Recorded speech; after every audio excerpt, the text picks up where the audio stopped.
અમદાવાદ જિલ્લાના વિરમગામ તાલુકામાં પણ આબ ફાટ્યું હોય તેવી પરિસ્થિતિનું નિર્માણ થયું. મુશળધાર વરસાદથી શહેર અને ગ્રામ્ય વિસ્તારો જળમગ્ન થયા. તો અમદાવાદ વિરમગામ હાઈવે પરથી પણ પૂરની જેમ પાણી વહેતા વાહન વ્યવહાર ઠપ થઈ ગયો. અનેક કિલોમીટર સુધી ટ્રાફિક જામ જોવા મળ્યો હતો. ત્યારે વરસાદી આફતે વિરમગામ તાલુકાના કેવા હાલ બેહાલ કર્યા છે, આવું જોઈએ આ રિપોર્ટમાં.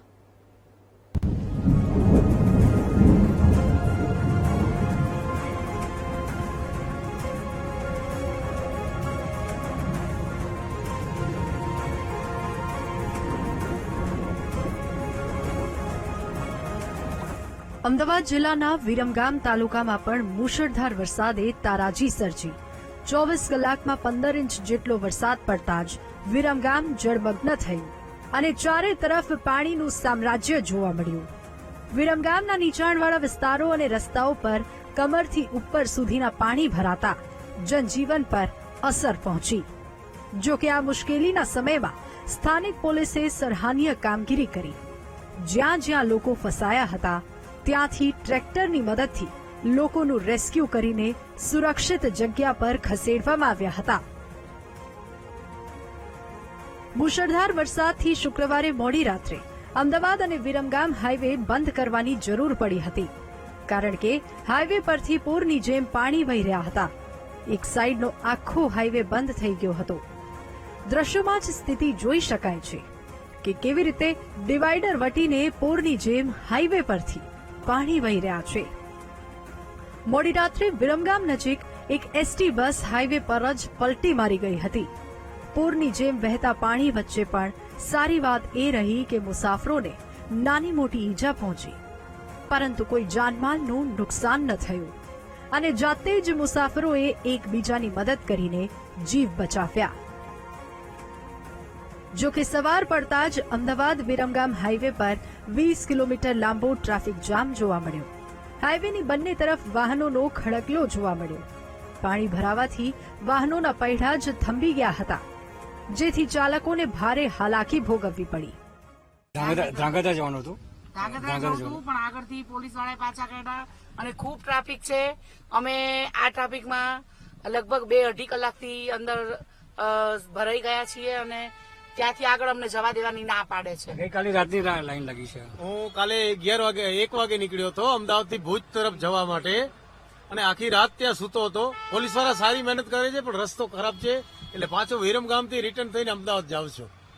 જવાનું હતું ભુજ, પણ અત્યારે આખો રસ્તો બ્લોક પડ્યો છે, બંધ પડ્યો છે. આખી નાઇટ મેં ગાડીમાં કાઢી છે અને બધા લોકો બહુ પરેશાન છે.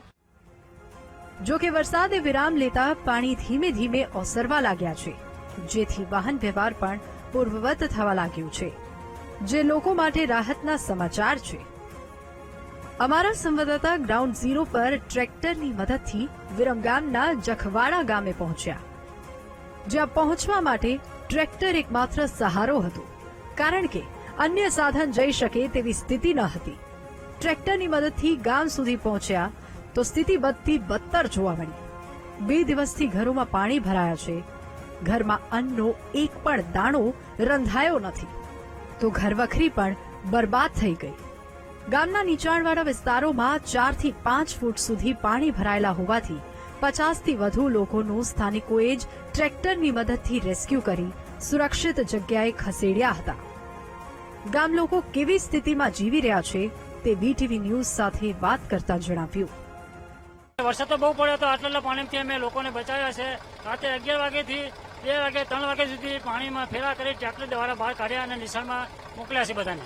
કેટલા લોકોનું સ્થળાંતર કર્યું? અહીંયા 50 લોકોને સ્થળાંતર કર્યું છે અમે. કોઈ તંત્ર વાળું આવ્યું છે અહીંયા? તંત્ર વાળું તો કોઈ આવ્યું નતું, પણ અમે અમારા ઘરના ટ્રેક્ટર લઈ અને બધા માણસોને અમે નિશાળમાં કાઢ્યા છે પાણીમાંથી.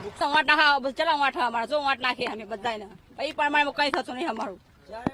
હા બોલો, બહુ તકલીફ છે અમારે. શું કરવાનું? બધા હટાવ લાવવાનો એ જ નહીં અમારે. બોલો, બધું પલળી ગયું છે? હા વસ્તુ બધું પલળી જાય. અમારું અમારું ઘર બહુ ઓલું હા અમારે તો.